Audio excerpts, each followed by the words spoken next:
बाद स्टार्ट करते हैं अपना फार्माकोपिया। ये फार्माकोपिया जो वर्ड आता है ये हमारा एनालिसिस में भी आएगा, इनऑर्गेनिक में भी आएगा और फार्मास्यूटिक्स में भी आएगा। ये तीनों सब्जेक्ट्स में आने वाला है। तो अब देखते हैं कि फार्माकोपिया असल में है क्या। फार्माकोपिया एक जो वर्ड रखा गया है ये एक बुक के लिए रखा गया है। ये एक बुक है। ये कैसी बुक है? ये फार्मासिस्ट के लिए उनका एक ग्रंथ है। ग्रंथ या बुक। फार्मासिस्ट के लिए एक रिलीजियस बुक भी बोल सकते हो यार। जैसे कि आपने सुना होगा क्रिश्चियंस जो होते हैं उनके पास एक बुक होती है बाइबल, उनके रिलीजियस बुक, मतलब जिसको वो फॉलो करते हैं। ऐसे ही एक फार्मासिस्ट इस फार्माकोपिया को फॉलो करेगा। और ये फार्माकोपिया क्या होता है देखते हैं। The term pharmacopoeia is drive from two Greek words. ये फार्माकोन और पॉइंट से मिलकर बना हुआ है। देखते हैं कि फार्माकोन जो वर्ड है इसका मतलब क्या होता है। फार्माकोन विच मीन्स ड्रग और अ मेडिसिन। मतलब फार्माकोन जो ग्रीक लैंग्वेज में बोलते हैं वो फार्माकोन ड्रग के लिए बोलते हैं। जैसे हम यहाँ दवाई के लिए ड्रग बोलते हैं ऐसे ही वे ड्रग के लिए फार्माकोन बोलते हैं। और पॉइंट का मतलब होता है हाउ टू मेक, या कह सकते हो ड्रग की रेसिपी। तो फार्माकोन का ओवरऑल मतलब ये निकल के आता है हमारा फार्माकोन। Pharmacopoeia is a book. क्या निकलता है? Pharmacopoeia is a book which contain composition of drug, recipe of drug and preparation of drug, also information of the drug. इस फार्माकोपिया में एक ड्रग के बारे में सभी सारी की सारी चीजें डाल दी है इसमें। जैसे कि उसकी कंपोजिशन क्या है, प्रिपरेशन क्या है, उसको बनाने की विधि क्या है, उसके बारे में सारी इन्फॉर्मेशन की वो कितनी डोज में कैसी ली जाएगी। अगर जो किसी को कुछ दिक्कत है, जैसे कि कोई डिसीज कंडीशन है, जैसे कि किडनी फेलियर हो गया या उसको अलग से दूसरी बीमारी है, तो मतलब सबकी अलग अलग डोज होती है यार। तो उस बेसिस पे इसमें हमारे डोज कंपोजिशन भी लिखी गई है। उसको स्टोर कैसे करना है वो सब चीज़ इसी में डाल दिया फार्माकोपिया में। चलो अब देखते हैं दूसरा। इन इंडिया, इंडिया के अंदर आईपीसी, इंडियन फार्माकोपिया कमीशन। ये जो कमीशन बनाया गया है इंडिया में, ये एक किसने बनाया है? हमारी गवर्नमेंट ने। किसके अंडर आती है? Ministry of health and family welfare, government of India. मतलब ये अथॉरिटी देता है हमें आईपीसी को। और आईपीसी के पास क्या अथॉरिटी होती है कि वो फार्माकोपिया के एडिशन पब्लिश करे। फार्माकोपिया में कोई ड्रग की, भाई ये तो नहीं है कि फर्स्ट फार्माकोपिया हमारा आया था 1955 में। अब ये तो नहीं है कि जितनी ड्रग्स उसमें पहले लिख दी गई थी अभी भी वही हमारे पास। कुछ डिस्कवरी भी हुई है, नई नई रोज खोज होती है, डिस्कवरीज होती है, तो वो सब ऐड होती है फार्माकोपिया में। और वो ऐड करना और उसका एडिशन निकालना, पब्लिश करना, वो कौन करेगा? हमारा आईपीसी करेगा। ठीक है। अब देखते हैं कि फार्माकोपिया के क्लासिफाई किस किस चीज़ों पे बेस पे मतलब क्लासिफाई करते हैं फार्माकोपिया को। एक तो फार्माकोपिया नेशनल फार्माकोपिया, एक रिलीजनल फार्माकोपिया हो गया, एक सब रिलीजनल फार्माकोपिया, एक इंटरनेशनल फार्माकोपिया। जैसे कि बोलते हैं नेशनल, नेशनल मतलब नेशनलिटी हमारी क्या है? इंडियन हो गई। और जो कोई लंदन और जो कोई ये बांग्लादेश में, चाइना में रहेगा वो भी उनका नेशनल होगा ना। तो ऐसे ही इसी बेस पे हमने उनका मतलब जो इंडिया में फार्माकोपिया होगा तो इंडियन फार्माकोपिया हो गया, कोई चाइना में होगा तो चाइनीज फार्माकोपिया हो गया, कोई जापान में है तो जापानीज फार्माकोपिया हो गया। अब देखते हैं इसकी डेफिनेशन क्या है। National pharmacopoeia, those pharmacopoeia is maintained and published by the country are known as national pharmacopoeia. इसका एग्जांपल हमारा इंडियन फार्माकोपिया, जापानीज फार्माकोपिया, ये गलत है, ये इसमें नहीं आएगा, ये रीजनल में आएगा। ब्रिटिश फार्माकोपिया क्या है? ये यूके, यूके एक नेशनल नहीं, वो एक रीजन है, जैसे हमारा एशिया हो गया। तो रीजनल फार्माकोपिया में देखते हैं अब हम यूरोपियन में बहुत सारी कंट्रीज आती है, जैसे कि एशिया में आती है तो ऐसे यूरोपियन फार्माकोपिया, यूएस फार्माकोपिया, और एक आता है हमारा इंटरनेशनल फार्माकोपिया। ये इंटरनेशनल फार्माकोपिया, ये फार्माकोपिया की मतलब जितनी भी हमारे सारी चीज़ है ना, ये नेशनल, रीजनल, इन सबसे ऊपर इंटरनेशनल, मतलब ये पूरे वर्ल्ड वाइड में माना जाएगा ये फार्माकोपिया। और सब इसको फॉलो भी कर सकते हैं अपनी किसी रिसर्च के, या अपने कुछ रिसर्च हुई है वो अपने फार्माकोपिया में ऐड करना चाहते हैं तो वो इसमें से आर्टिकल लेके उसमें ऐड कर सकते हैं, कोई दिक्कत नहीं होगी। इंटरनेशनल फार्माकोपिया तो ये किसने दिया है? ये डब्ल्यूएचओ ने पब्लिश किया था इंटरनेशनल फार्माकोपिया।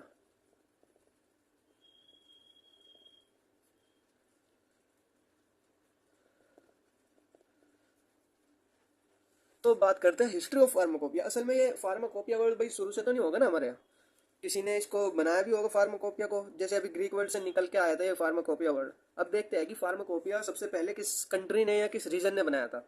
अब the first pharmacopoeia is the US pharmacopoeia. सबसे पहले किसने बनाया था? ये यूएस फार्माकोपिया ने इन 1820s में।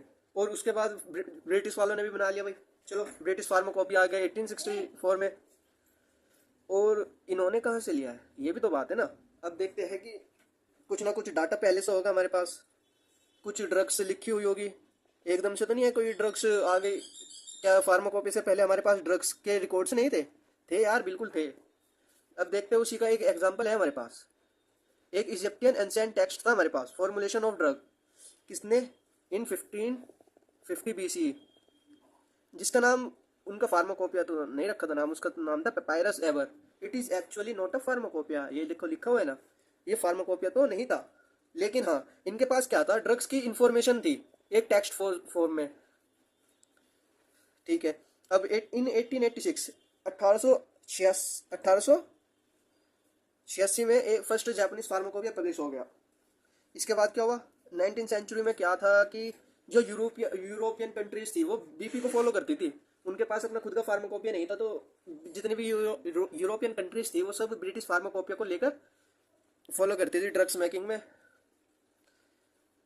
और देखते हैं अब इन 1824 the London pharmacopoeia is available in India. India में क्या था कि ब्रिटिश जो थे वो इंडिया में आकर उन्होंने रूल किया। तो उस दौरान क्या था, इंडिया के पास अपना फार्माकोपिया तो नहीं था, पर क्या करा, फार्माकोपिया तो नहीं था ना। तो जो ब्रिटिश थे उन्होंने अपना लंदन फार्माकोपिया आया और वो फॉलो होने लगा। कितने जितने भी ये मेडिकल वर्कर्स थे हमारे पास, फार्मासिस्ट, डॉक्टर, ये सब लंदन फार्माकोपिया में से रिकॉर्ड लेते थे ड्रग्स का और उनको प्रिपेयर करते थे। और उससे पहले हमारे इंडिया में क्या था, एक पैटर्न, ये तो एलोपैथ थे सब। ये जो फार्माकोपिया था ना हमारे पास, ये सब एलोपैथिक। और ये हमारे पास तो इससे भी पहले यार, इससे भी पहले था। असल में उसका नाम फार्माकोपिया तो नहीं था, बट क्या नाम रखा हुआ था उसका, चिरक नाम था। ये हमारे पास कब से अवेलेबल है, 1000 AD से। जितने भी मेडिकल वर्कर्स थे सब हर्बल फॉर्मूलाज लिखे हुए थे इसमें, और इससे ट्रीटमेंट करते थे किसी भी डिसीज का, treatment of disease via herbals. ठीक है ना। और उसके बाद आया है 1951 में WHO ने अपना इंटरनेशनल फार्माकोपिया पब्लिश कर दिया। तो अब बात करते हैं इंडियन फार्माकोपिया की हिस्ट्री के बारे में। The process of publishing the pharmacopoeia is started in 1994। ये 1994 में स्टार्टेड हो गई थी पब्लिशिंग, फार्माकोपिया की पब्लिशिंग। मतलब आइडिया आया कि हमें भी अपना फार्माकोपिया पब्लिश करना चाहिए। तो गवर्नमेंट ने क्या कहा, 26 जनवरी को कहा DTAB, ये एक बोर्ड था हमारा पहले। ये क्या काम करता था, जितनी भी ड्रग होती थी, मतलब उनको ड्रग को रेगुलेट करना, मतलब रेगुलेट कैसे करते थे, ड्रग टेक्निकली एडवाइजरी बोर्ड की हमारे इंडिया में ये ड्रग आनी चाहिए या नहीं आनी चाहिए, मतलब ऐसा काम करते थे कुछ। ठीक है ना। तो इन्होंने इसको कहा कि अपना फार्माकोपिया पब्लिश करते हैं।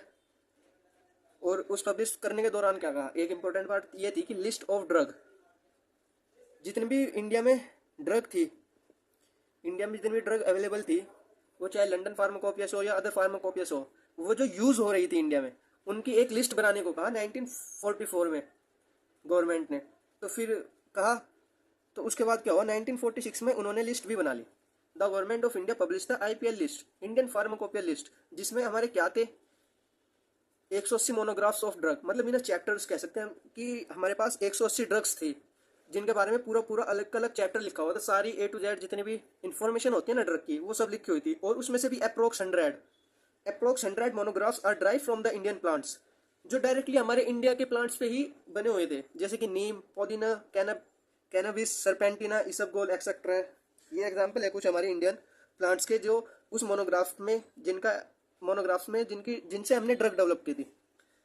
तो जब ये इंडियन फार्माकोपिया लिस्ट पब्लिश हो गई, उसके बाद क्या कहा, गवर्नमेंट ने एक 11 मेंबर की कमेटी बनाई for publishing and research of pharmacopoeia, मतलब फार्माकोपिया के बारे में रिसर्च करो और उसको पब्लिश करो। ये कब हुआ था, 23 नवंबर 1948 में। 1944 में क्या कहा था कि एक लिस्ट बनाओ, और 1946 में क्या हुआ, लिस्ट बन गई। और 1946 के बाद क्या हुआ, गवर्नमेंट ने एक 11 मेंबर की कमेटी बनाई। उस कमेटी को किस लिए बनाया, कि हमारा जो फार्माकोपिया है, फर्स्ट फार्माकोपिया पब्लिश करने के लिए, जितनी भी ड्रग्स है सब लगा दो भाई इसमें। ठीक है ना। ये कब हुआ, 1948 में। और उसके बाद कुछ साल बाद क्या हुआ, the first IP was published in 1955। 1955 में हमें सफलता भी मिल गई, हमारा फर्स्ट फार्माकोपिया पब्लिश हो गया। देखो ये इंडियन फार्माकोपियल कमीशन के बारे में भी हमने पहले भी बात की थी। ये कब स्टेबलाइज हुआ, वो एस्टेब्लिश हुआ 4 दिसंबर को एस्टेब्लिश हुआ है, 4 दिसंबर 1956 में। मतलब 1955 में तो क्या आया था हमारे पास, फर्स्ट फार्माकोपिया पब्लिश हो गया। फिर उसके बाद 1956 में एक कमीशन बनाया। मतलब अब ये कमीशन ये कमीशन किस चीज़ के लिए बनाया अब ये देखते हैं। ये हमारा केवल और केवल फार्माकोपिया को पब्लिश करने के लिए, फार्माकोपिया को पब्लिश करने के लिए। और ये किसके अंडर था, ministry of health and family welfare, ये भी गवर्नमेंट के अंदर था। पर इसकी एक खास बात थी, ये एक ऑटोनोमस बॉडी है। ऑटोनोमस बॉडी मतलब जो अपने हिसाब से काम कर सकती है। मतलब कुछ रिसर्च करनी हो वो कर सकते हैं, फार्माकोपिया में कुछ ऐड हो या कुछ डिलीशन होना हो किसी भी ड्रग का वो कर सकते थे, ठीक है ना। अपडेट करना हो किसी फार्माकोपिया के अंदर, तो हमारे पास आज कितने हैं, नाइन्थ एडिशन आ गया, 9th एडिशन ऑफ फार्माकोपिया। और ये 9th एडिशन किसके बेस पर है, आईपीसी, इंडियन फार्माकोपियल कमेटी। ये हर बार एक कमेटी बनाते हैं। जैसे एक फर्स्ट हो गया, फर्स्ट एडिशन आ गया, इसके बाद कुछ ड्रग्स आई तो इन्होंने कमेटी बनाई कि अब वर्क करो और जितनी भी ड्रग्स अवेलेबल है वो फार्माकोपिया के अंदर ऐड करो और उसको डेवलप करो और सेकंड उसका एडिशन निकालो। ये ऐसा काम करते थे आईपीसी। तो अब देखते हैं हमारे पास कितने एडिशन फार्माकोपिया के हैं। अब ये याद करने की भी चीज़ है कुछ। Edition of Indian pharmacopoeia, edition first edition, second, third, fourth, fifth, sixth, seventh, eighth, 9th। और ईयर किस ईयर में आया ये, सप्लीमेंट्री ईयर। मतलब इसमें जो थोड़ा बहुत चेंज होता था वो एज अ सप्लीमेंट के तौर पर उसको भी पब्लिश करते थे। मतलब ये ना तो सेकंड एडिशन होता था बुक का, बस कुछ थोड़ी सी चीज़ सप्लीमेंट्री डाल दी उसमें अलग से। और ये हमें इनके वॉल्यूम्स कितने पार्ट हो गए उस बुक के, ये भी याद करने की ट्रिक बताता हूँ अभी। सबसे पहले देखते हैं, फर्स्ट फार्माकोपिया 1955 में आया और इसका सप्लीमेंट 1960 में आया। इसका कलर अभी कंफर्म नहीं है, मैं इसको पीडीएफ में ऐड करके बाद में डाल दूंगा। सेकंड 1966 और इसका सप्लीमेंट 1975। ये आया ये थर्ड आया 1985 और इसका सप्लीमेंट ये है, ये 1996 में आया, फिर 2007 में आया, फिर 2010 में आया, फिर 2014, 18, 22, ठीक है ना। और ऐसे ही ये BRO, blue, red, orange, bro, ठीक है ना। और ये 11 का टेबल पढ़ना है हमें बस यहाँ। 11 1 जा 11, 11 2 जा 22, 11 3 जा 33, 11 4 जा 44 और लास्ट वाला भी 4 ही है ऑब्वियसली। और ये 9th जो आया ना, ये हमारा 2022 में आया 1 जुलाई को। अब बात करते हैं role of pharmacopoeia and why pharmacopoeia is introduced. मतलब हमें फार्माकोपिया बनाने की जरूरत ही क्या थी यार, अब उसको भी देखना है ना। तो pharmacopoeia is develop to improve the maintain the standard and quality of the drug. Pharmacopoeia इसलिए बनाया देखो कि किसी भी ड्रग की क्वालिटी को इम्प्रूव करा जा सके, उसका स्टैंडर्ड मेंटेन हो सके। ये नहीं कि कोई ड्रग आई है उसमें मान लिया 100 mg पैरासीटामोल है, अब कोई ये अपनी बना के दे दे नहीं ये तो 150 mg पैरासीटामोल होगी, ऐसा नहीं है। क्योंकि फार्माकोपिया के अंदर ही मतलब फार्माकोपिया ने एक क्वांटिटी डिसाइड कर दी है। ये मतलब इस रेसिपी बना दिया ना उसकी, तो उस रेसिपी में भाई इतने ग्राम ये होगा, इतने ग्राम ये होगा, इतने mg ये होगा, तो उसी के अकॉर्डिंग बनेगा। मतलब उसका एक स्टैंडर्ड फिक्स कर दिया जिससे कि उसकी क्वालिटी भी इम्प्रूव होगी और इसका प्योरिटी भी उसकी मेंटेन रहेगी। और देखते हैं फार्माकोपिया में हमारे पास क्या है। It contains the chapter of drugs. हर एक ड्रग का एक अलग चैप्टर है जिसको हमने मोनोग्राफ नाम दिया है। और ये मोनोग्राफ क्या होता है, ABCD, मतलब जितने भी A वाली मोनोग्राफ्स हो गए वो पहले हो गए और Z वाले सबसे एंड में हो गए। और ये मोनोग्राफ्स के अंदर क्या होता है, contain all the information about the drugs. जितने भी टोटल इन्फॉर्मेशन है सब इसी में होगी मोनोग्राफ के अंदर। और फार्माकोपिया एक एसेंशियल टूल है। जितने भी हमारे हेल्थ केयर प्रोफेशनल्स हैं वो सब फार्माकोपिया के तो फॉलो करेंगे। मान लिया किसी भी ड्रग को प्रिपेयर करना है, जैसे फार्मा इंडस्ट्रीज है तो वो ड्रग ऐसे ही अपनी मर्जी से थोड़ी प्रिपेयर करेंगे, उनके पास एक फार्माकोपिया होगा जिस फार्माकोपिया के बेस पे वो अपनी ड्रग को मैन्युफैक्चर करेंगे। ये नहीं कि इंडियन फार्माकोपिया को भी यूज़ कर सकते हैं, BP को भी यूज़ कर सकते हैं। और जो फार्माकोपिया होता है इट एंश्योर, वो हमें एंश्योर करते हैं कि वो ड्रग सेफ है, उसका प्रोडक्शन भी अच्छे से होना चाहिए, उसका यूज़ भी प्रॉपर कैसे। मतलब आपने देखा होगा ना, आपने देखा होगा कोई भी सिरप या कोई टैबलेट, एक सिरप ही ले लो, सिरप का कोई भी नाम है, उसके आगे IP या BP, मतलब IP आईपी का मतलब क्या हो गया, इंडियन फार्माकोपिया, मतलब इसका जो फॉर्मूला लिया गया है ना या रेसिपी ली गई है वो इंडियन फार्माकोपिया के बेस पे हमने ये सिरप बनाया है, ये हो गया। और उसमें ये भी इंडिकेशन भी लिखा रहता है और डोज भी लिखी रहती है, ये सब हमारे फार्माकोपिया में अवेलेबल है, इसी के बेस पे तो लिखते हैं ये, नहीं इनको थोड़ी सपने आ रहे हैं, ये अपनी मर्जी से कुछ नहीं कर सकते, फार्माकोपिया ही इसको सजेशन देगा, फार्माकोपिया के अंडर होगा सब चीज़। तो चलो हमने मोनोग्राफ अभी वर्ड पढ़ा है तो उसके बारे में भी देखते हैं मोनोग्राफ क्या है। फिर से it contains the description about the official substance, official substance यानी ड्रग जो फार्माकोपिया के अंदर है, इसलिए हमने उसको ऑफिशियल बोल दिया, ठीक है ना। They are arrange alphabetically to their names, ये भी हमने बात कर ली थी। अब देखते हैं कि मोनोग्राफ में क्या क्या हो सकता है। एक मोनोग्राफ में एक ड्रग का टाइटल मतलब नेम हो सकता है, उसके उस ड्रग का सिनोनियम्स उसके दूसरे नाम्स हो सकते हैं लिखे हुए, मोलिकुलर वेट होगा, केमिकल फार्मूला मतलब केमिकल फार्मूला लिखा होगा उसमें, कैटेगरी कैसी है, वो एंटीसेप्टिक है या एंटीपायरेटिक है या एंटी फंगल है, उसकी कैटेगरी में आ गए तो स्टेट सॉलिड है लिक्विड में पाई जाएगी उसकी सोर्स फॉर्म में, उसकी सोल्युबिलिटी कैसी है कि वो वाटर में कैसे मिल सकता है, कितना देर में मिलेगा या वाटर में नहीं मिलेगा, ये हो सकता है। सोर्सेज वो कहाँ से मिलेगा हमें, कहाँ से पाया जाएगा, प्रिपरेशन लिखी होगी कि उसको हम कैसे बनाएंगे, उसमें टेस्ट ऑफ प्योरिटी और आइडेंटिफिकेशन, मतलब कोई भी ड्रग है जैसे कि ये एक पैरासीटामोल है, इसमें हमें 100 mg बोल रहे हैं, ये हमने फार्मेसी स्टोर से ली और इसको 100 mg बोल दिया। अब हमें क्या पता यार इसमें 100 mg है, जो ड्रग इंस्पेक्टर्स होते हैं वो ये काम करते हैं, चेक करने आते हैं ना, जैसे अब ये तो ये इसमें टेस्ट लिखा होता है जो ये ड्रग इंस्पेक्टर परफॉर्म करते हैं और फिर इसको पास करते हैं कि हाँ इस पैरासीटामोल में 100 mg है। और ये क्यों करते हैं, मान लिया अगर तो 100 mg नहीं है इसमें तो ये तो पर्सन किसी भी पेशेंट की सेफ्टी के लिए होगा ना, सेफ्टी उसकी बिगड़ जाएगी यार, तो इसी वजह से ये सब चेकिंग होती है। देखते हैं अब उसका यूजेज एंड स्टोरेज, यूज़ कैसे करते हैं और इसको स्टोर कैसे करके रखना है। कुछ दवाइयाँ ऐसी होती है कि वो लो टेम्परेचर पे मेंटेन की जाती है, कुछ रूम टेम्परेचर पे, कुछ डायरेक्ट मतलब सनलाइट में नहीं रख सकते, उसको ऑक्सीडेशन हो सकता है, ख़राब हो सकती है, तो उसमें प्रॉपर यूज भी होता है। अभी बात यह है कि सोल्यूबिलिटी और आपका स्टोरेज, यहाँ से 2 मार्क्स के क्वेश्चन जरूर आते हैं कि कौन कितना सोल्यूबल है और स्टोरेज कंडीशन क्या हो सकती है किसी भी ड्रग की। अब हम वो देखते हैं, ठीक है ना।